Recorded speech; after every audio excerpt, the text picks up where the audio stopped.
Have you ever asked yourself if terms such as general truth or universal knowledge make any sense? Whose history are we learning at school? And how much of human knowledge are we missing? Why are the voices of a vast part of the world silenced?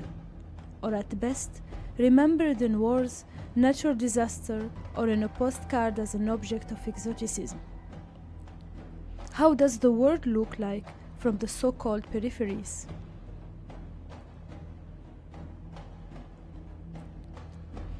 Voices from the Peripheries is a podcast about decolonizing knowledge and mind. My name is Emira Ben Ali. I am from Tunisia and I have been working in European universities for the last 10 years. Like many of you, I aspire to contribute to the social justice and equality efforts. In this podcast, I will invite scholars, students, and activists worldwide to discuss topics such as cultural dominance, decolonial feminism, food sovereignty, Islamophobia, indigenous knowledge, among other topics. If, like me, you feel angry when you look at your school curriculum, if you believe that we have a lot to learn from minorities and people in the peripheries, then this podcast is for you. Hello everybody and welcome to this new episode of Voices from the Peripheries. I'm happy to receive today Marcelo Nogueira. Hi Marcelo, thank you so much for being my guest. I'm really glad to have you in this podcast. This is my pleasure. So Marcelo, you are a PhD student from Brazil, from the Fundación Marcelo Vargas. I'm sure I'm pronouncing it. I can say it. I can say it in Portuguese and in English. In Portuguese, it's Fundação Getúlio Vargas, and it means Getúlio Vargas Foundation. Getúlio Vargas is a name of a former president in Brazil, and he was very important to the professionalization of public service, and now we have this foundation. Okay, thank you so much for this explanation already before starting the conversation. Yes. Yeah. So we were really lucky to have you as a visiting researcher at CBS for some months this year.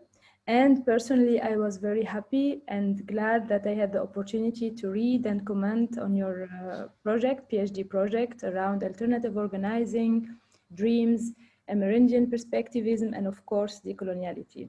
So today we are going to talk about all these fascinating topics. And maybe we can start with your definition of decoloniality, as it is the center of how you define it. Okay, decoloniality is epistemology and a fight against coloniality.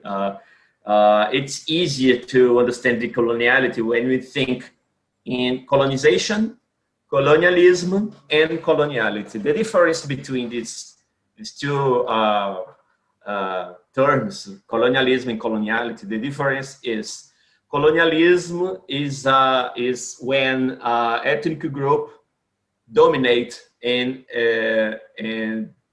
do some exploitation over the ethnic group. It happened in Brazil, for example. Brazil was colonized by Portugal, and while Portugal colonized us until 19th century, we had colonialism as a political and economic system. In some examples of colonialism, there are the independence moment when the former colonized people struggle for independence. Mm-hmm. This means the end of a colonialism, but it could not be the end of coloniality. And coloniality is the power relationship around the world where former colonized people became dependent. Economically dependent, we are seen as inferior, like we are not well organized, we are not intelligent, we are not so good as people who underdeveloped, like, as yes, underdeveloped.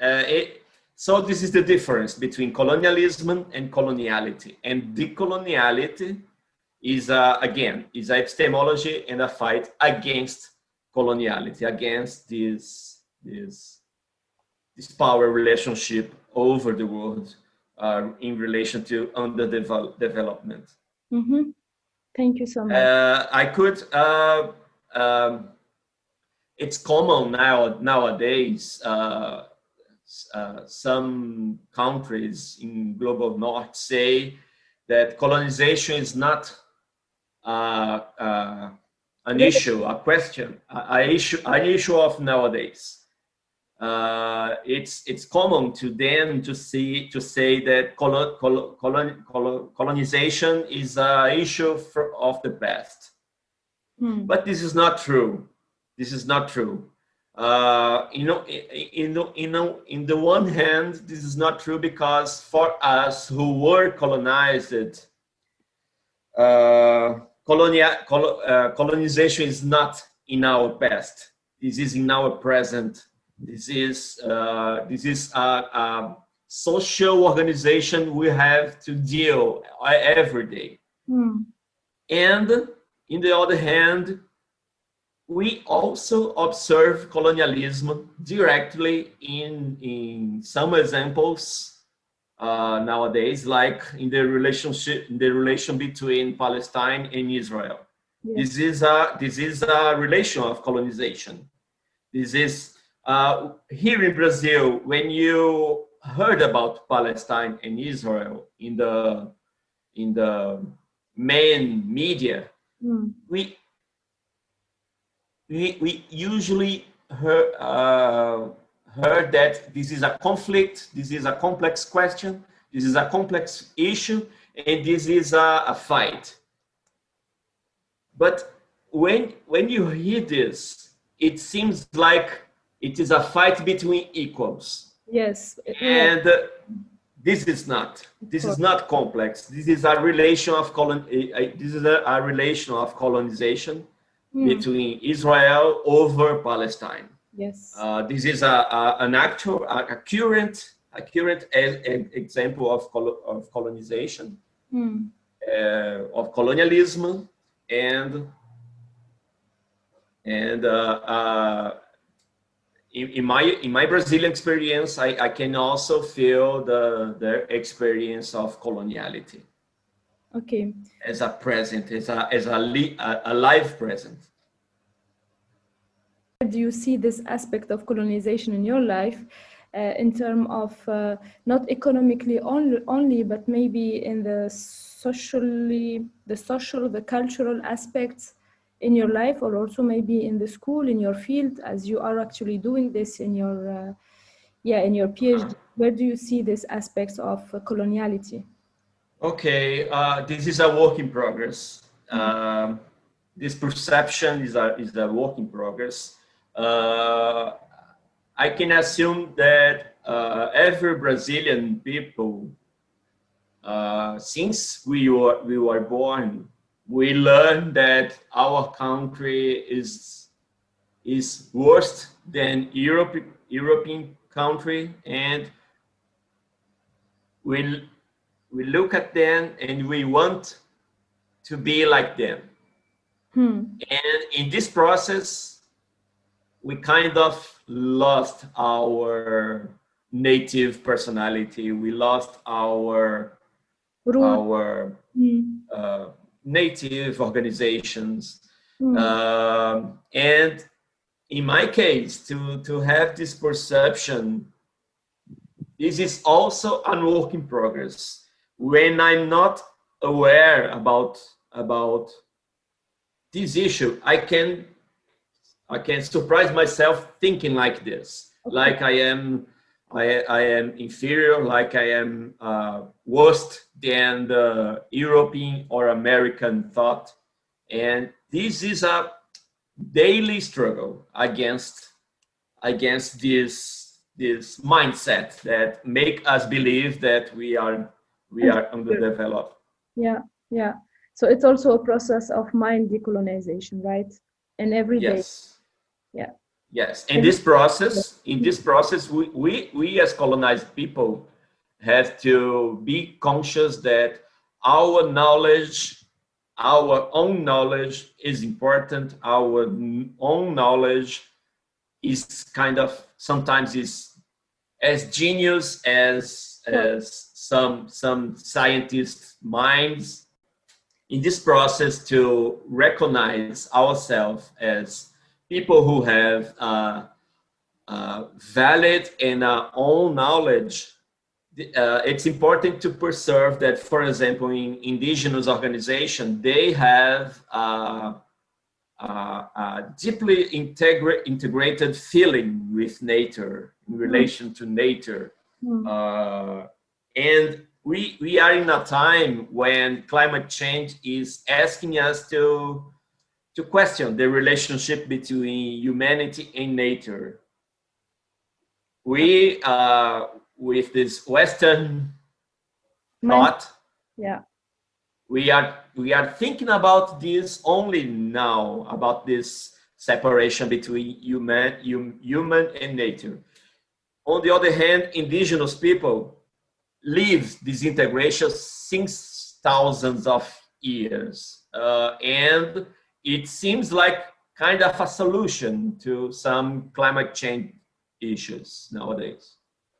which is really fascinating. And that leads me to the next question. I would love you to, I mean, I obviously know a bit your topic, but I want you to talk more about it. You know, how are you connecting dreams as a decolonial way of organizing, and also the relevance of the concepts of Amerindian perspectivism?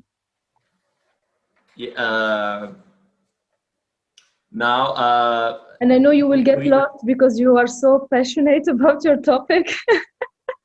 Keep in mind the audience. No, we are entering in the main idea of my research. The main idea is, since much of the current indigenous experience is related to resisting colonization, and since dreams are indispensable to some indigenous organizations, I study indigenous dreams as a source of knowledge which can help with the decolonization of organization studies. It's important to say that for many indigenous who live in Brazilian territory, dreams are central to their organization. So if dreams are central to their organization, we are talking about organization. Indigenous experience is about coloniality, is about colonization. So what if we think about people who organize themselves from dreams, and in the same vein, we are talking about people whose lives live against colonization. So I'm trying to join these areas. So if I got you well, you mean that in our capitalist and post-colonial society, usually also we consider dreams as something superstitious. Maybe we don't consider dreams as a source of knowledge, right?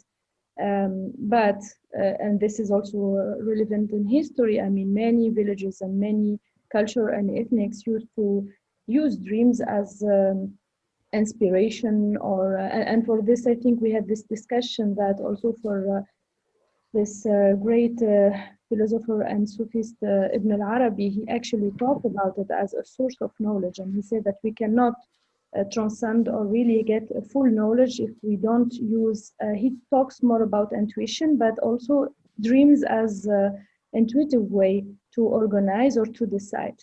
So in your PhD, you are using this, or you're trying to look at a different way of organizing using dreams. as a main Yes. and relevant and accurate source of knowledge, right? Yes, you're right. And I would like to complement your explanation about dreams. That in our capitalist, modern way of life, way of thinking, there is no place to dreams in the management field, in the making area, because dreams are not rational, dreams are not linear, and the mainstream of management is all about rationality and linearity and Logic and yeah. logic, and try to measure a performance and etc. But in the same time, in the same context, many decision makers would confess that they use their dreams. Of course. But nobody can know, because this is not rational. This is not linear. This is not logic. But they use it like knowledge source. To take yes. But we have to bear in mind that this management mindset is very aligned, is very associated to colonization. Of course. Management and administration field, management and administration field come from the colonial way of thinking related to the division of work. To try to organize work in bear in mind the profit and efficiency. Of course. And the same way related to coloniality deny knowledge and ways of organization of people who are out of this mindset, like indigenous people who are not whose thought, it's not coming from modernity. Yes. So this is important to consider all these issues. Yes, and as you said, the coloniality remains in the way of reproducing, producing, and transmitting knowledge, and what is validated and what is not, and what is right and universal and what is not.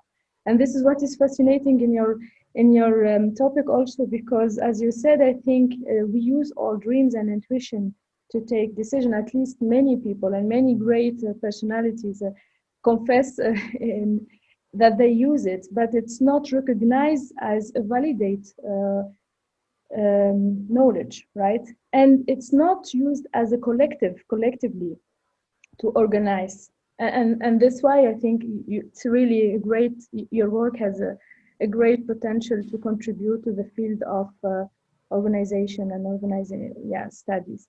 I was also very, very, how to say, fascinated, and I was really happy to read about the concepts of Amerindian perspective. It was a really nice discovery, and I would like you to talk or say a little bit about it.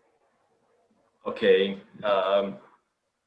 Unfortunately, it's not possible to present here in a few minutes the whole concept of Amerindian perspectivism. The main ideas. The idea. Yes, I will try to talk about the main idea. This is a concept coming from anthropology. Here in Brazil, the main author who organized the concept is Eduardo Viveiros de Castro. He's an anthropologist from Rio de Janeiro. And I will emphasize that this concept helps us to understand how indigenous see themselves in deep integration with nature. As an example, they understand indigenous Amerindian indigenous understand humanity as something spread among all living beings, such as, for example, it's like humanity, the human soul is spread through animals, plants, trees, bacteria, rivers, planets, and etc. In other words, to Amerindians, we all share the same soul. And this talk a lot with concepts very important to modern science, to modern social science, like subject and object, like soul and body, like binarism, duality that exists in modern social science. And Amerindian perspectivism is about a whole subject, a whole soul spread, shared by all the beings.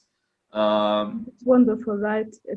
And the Amerindian perspectivism help us to understand well the moment of the encounter, the first meeting between colonizers and indigenous. When this meeting happened, it was a meeting of different worlds. When colonizer arrived here in the American continent centuries ago, on the one hand, colonizers questioned whether some primitive people had souls. On the other hand, indigenous people questioned whether those newly arrived beings were spirits or divinities. The indigenous did not question if colonizer had a soul, since there is a soul in all living beings. But here we have another sad issues in relation to colonization. If indigenous had never questioned if colonizer and all the beings had a soul, on the other hand, colonizers feel free to dominate and explore those people, because colonizers are not sure if they had soul. In my case, since I was a child, as a Brazilian person, since I was a child, I have heard jokes which say that indigenous people do not have a soul. And from Brazil, these same indigenous people, since forever, since thousands of years ago, they always have this conscience of a humanity, a soul spread through all the beings, including colonizers. And colonizer was questioned if these indigenous people had a soul. What if these colonizers could note in that time that indigenous people not only have a soul, but organize themselves from dreams? That's a beautiful. What if? I don't know. What if? Maybe they knew it, but it's not in their how to say advantage to recognize it, as again, the way they colonized was also legitimated by the fact that we are better, we know more, we want to civilize you, then we need to oppress you.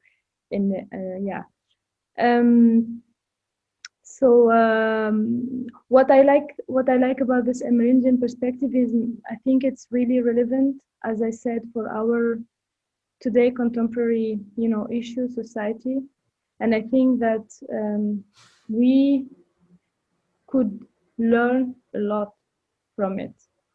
I really like this idea of the soul that we all share, animals, bacteria, all we share the same soul, but we kind of embody it in different, we have different bodies to express the same soul. which is, I think, it's also very much in the heart of this conversation on also diversity and the critical diversity. And I think at the end of the day, if we had this idea that we all have the same soul, but we just maybe expressed in different ways, we won't have racism, we won't have sexism, we won't have homophobia, we won't have, Islamophobia, we won't have, a country, indigenous people in Palestine occupied yet occupied, and so on and so forth. So I think it's a very nice message also to the world. But I would love also to know how do you think, or what you think that the global North and the world in general could learn from this Amerindian perspectivism, and how it's also, in your point of view, relevant to our contemporary society. I feel like, if I can say, global North mindset, I perceive that this mindset is time by time, day by day, developing ideas about complexity, about the integration of everything, the integration between humans and nature and animals. The global North mindset is time by time be conscious about this whole integration in a complex way. We are talking about complexity, we are talking about chaos. And always when I see this discussion, I feel myself happy, because Global North is time by time conscious and aware about this integration in a complex way. On the other hand, when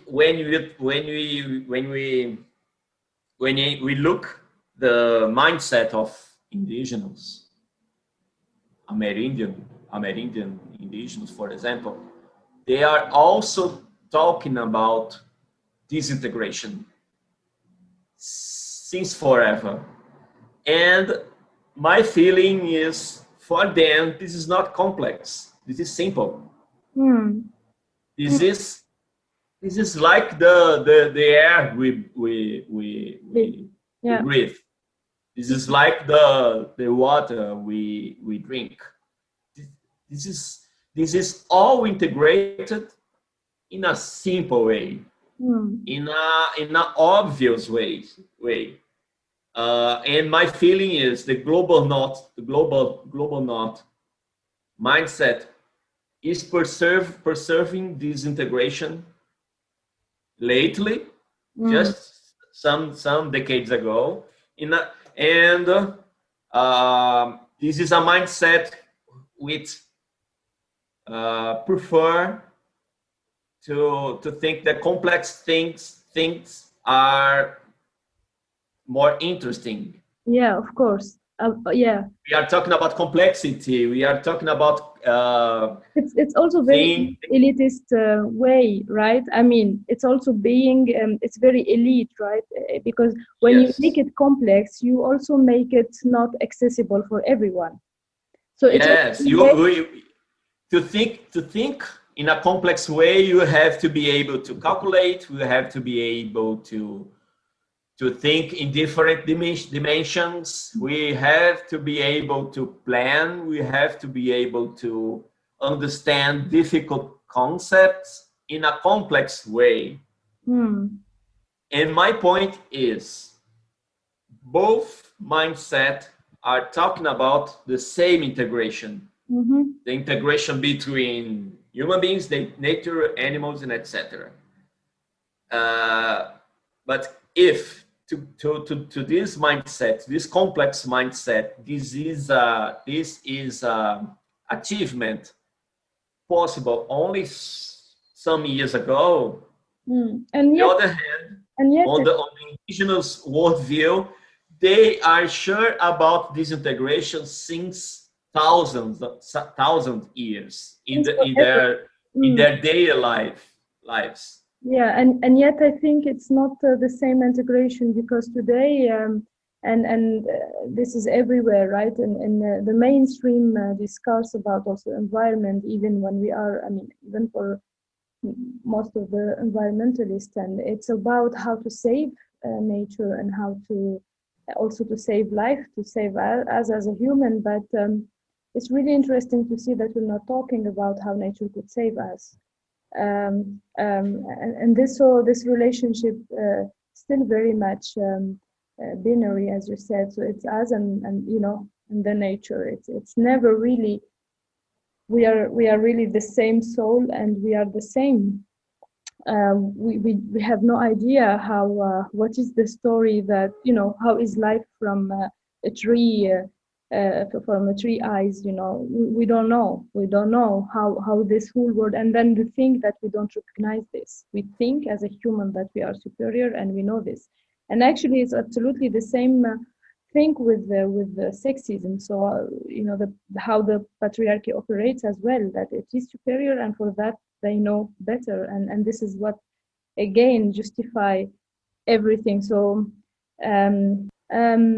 so I mean, it's also nice that today we have like we have researcher like you also talking about these topics, because as you said, the struggle, the resistance, the knowledge, this knowledge exists forever. It exists since thousands and thousands of years, but then it's not recognized as a knowledge. And I think in a way, you being from Brazil, I think we also had a long discussions about your personal experience and how did you get to this feeling of being also more close to indigenous spirit. And I think your thesis is also a way to voice or to present these voices, these alternative voices, because you are in between. You are at the same time in this university setting, in the system itself, but also you have a feet outside, and you have a feet in this village, you have a feet in this whole universe of native Brazilian and so on and so forth. So this is maybe our role as a researcher, to try to connect this and try to talk about these stories instead of talking about one story, and also to raise awareness about it also with the students, and to try to challenge the mainstream knowledge that we are kind of transmitting and retransmitted, and try to bring other stories and other voices and show how they are important and relevant to our contemporary society. And I think your work is really fitting very much this agenda between so what should we do to decolonize the future? Because I was reading a paper, it was an article or blog paper, a blog I think, where I was saying that the problem is that even when we think, we project, we dream about the future, we're still very much colonial. These dreams are not the dreams of everyone. These projections are not the one of everyone, and they are not taking into consideration everyone, including nature, including, you know, animals, including. So, what we should do to decolonize the future, in your point of view? Okay. It's common. We heard about global north people talk more and more about the end of the world.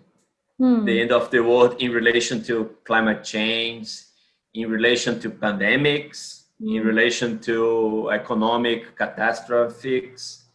And this is a concern about the end of the world. Kind of everybody is concerned about issues like this. But when indigenous people or poor people in underdeveloped world take a look in these concerns about global north people who are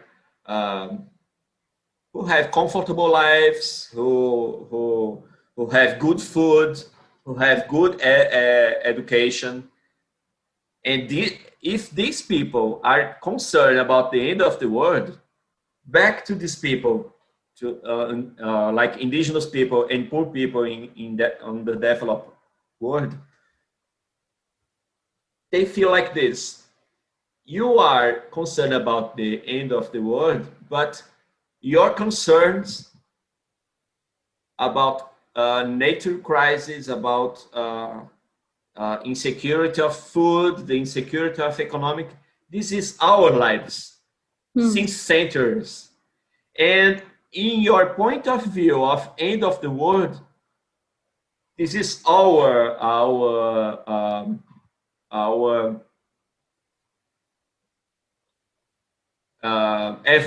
our everyday life. So, in your point of view of the end of the world, it means that our world is ending every day, and we are still alive. We still alive. We are still alive. But I don't want to keep some hero narrative here. This is not a hero narrative. This is a narrative of resistance. Yes. And from people from this world who is ending every day since centuries ago, it seems like these same people have some solutions about how to survive, how to be alive in a future world when it will be necessary to everybody think about integration of human and not in nature, when it will be necessary to think about inequality, social inequality, when it will be necessary to talk about oppression and new ways of economic and societies. I really like this idea of you saying that this is the everyday life. So in a way, they have been practicing surviving and resistance and resilience in every day. And for that, they know a lot and they can teach the world how to survive, right? Yes. Indigenous people lives since centuries ago is alive. They have lives. Sorry, let me rephrase this. From indigenous people, their lives is about resisting colonization since centuries ago, and they are able to resist colonization. That colonization is a very strong force. It's a very strong movement, and these people, these indigenous people, are able to resist. Not in a hero way, because they resist, but they are killed, they are sick, they are starving. Of course. And this is not glorious. Of course. But they are resisting, they are surviving. So my point is, we are facing here a way of life which is able to resist this colonization force. If they are able to resist, this is why we could learn tons of new knowledge from them. Yeah, and you know, talking about this, I remember also another colleague who is Palestinian talking about a Palestinian from Gaza talking about because Gaza was still in lockdown, right? And she said, I mean, the idea that also it's a laboratory, it's a human life laboratory, because in this very small piece of land where Palestinians don't have the right to go out, they have also developed a lot of things, right? They have their own medicines. They have their own. So they also developed a lot of innovation, right, in order to survive. So they are resisting every day, and their life is threatened every day. Every day could be the last day. Every single day could be the last day, right?